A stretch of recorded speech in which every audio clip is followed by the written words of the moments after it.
नाथूराम गोडसे ने महात्मा गांधी की हत्या क्यों की? इसमें गोडसे ने अदालत में खुद अपना पक्ष रखा था। इस पक्ष का रखने के लिए गोडसे ने अदालत में 5 घंटा का समय लिया था। जब इस बयान को लिखने की प्रक्रिया पूरी हुई, उनके 5 घंटे के इस बयान से 5 पन्ने भर गए। गोडसे ने इस बयान के 5 अध्याय बताए। आपको बताना चाहता हूँ कि गोडसे ने अदालत में क्या कहा था। गोडसे ने अदालत में ये बताया, महात्मा गांधी के नीतियों और उनके कार्यों की वजह से भारत लाखों लोगों की जिंदगियां बर्बाद हो गई। किसी भी महात्मा को यह अधिकार नहीं कि वो भारत को टुकड़े टुकड़े करे या उसका विभाजन करे, लेकिन गांधी जी ने ऐसा किया, इसलिए गोडसे ने उनकी हत्या कर दी। आपको बता दें कि अपने बयान के दूसरे भाग में गोडसे ने कहा कि देश के प्रति समर्पण रखना कोई पाप है, तो मैं मानता हूँ कि मैं यह पाप किया है और मुझे पूरा विश्वास है कि इंसानों के इस अदालत के बीच एक और अदालत है जहां मेरे इस काम को गलत नहीं समझा जाएगा, क्योंकि मैंने यह काम मानवता की रक्षा के लिए किया है। यानी गोडसे को कोई पछतावा नहीं था कि उन्होंने कोई गलत काम किया, वह इस काम को सही मानता था।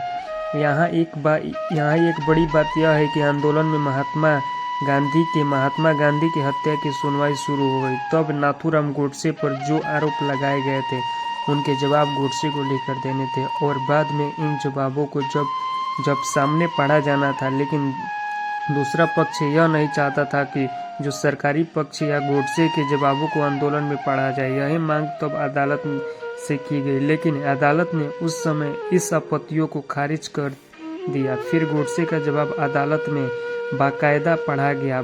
बड़ी बात यह है कि अगले दिन यही जवाब उस समय सारे अखबारों से पहले पन्ने पर था, जिसने तत्कालीन प्रधानमंत्री पंडित जवाहरलाल नेहरू काफी चिंतित हो गए और काफी अध्ययन भी हो गए।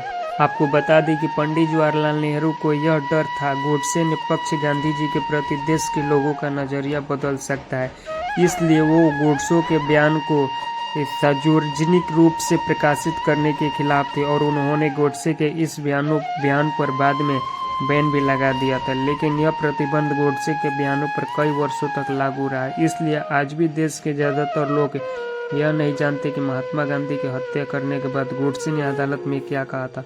गोडसे ने महात्मा गांधी पर विभाजन करने और मुस्लिम तुष्टीकरण के बीच आरोप लगाए थे। इनका जिक्र अपने बयान के जिक्र 3 अध्याय में गोडसे ने किया है।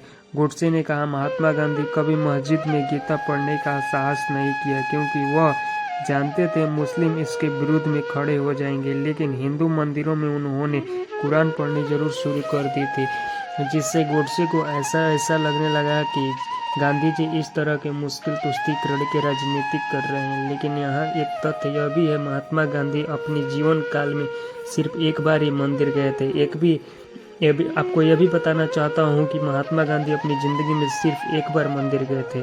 यह भी आप जान लीजिए, गोडसे का यह भी कहना है कि महात्मा गांधी हिंदू मुस्लिम का बात करते थे, लेकिन उन्होंने हमेशा अंग्रेजों को बांटो और राज्य करो नीति को भी आगे बढ़ाया और भारत को बांट दिया, और उन्होंने भारत का विभाजन करने में ब्रिटिश सरकार की मदद की। गोडसे ने अपने जवाब में यह भी कहा कि महात्मा गांधी ने विभाजन के बाद भारत सरकार पर पाकिस्तान को उसके हिस्से के 55 करोड़ रुपए देने के लिए भी दबाव बनाया, लेकिन उन्होंने इस विभाजन के दौरान निर्वासित हिंदुओं के लिए सच्चे मन से कोई प्रयास नहीं किया।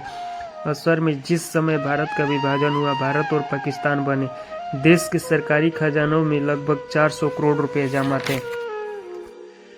आप इसके बारे में क्या कहना चाहते हैं? आप कमेंट में ज़रूर राय दीजिए, और आप लोग अगर नए हैं तो मेरे चैनल को like, subscribe and share and comments ज़रूर कीजिएगा। जय माता दी।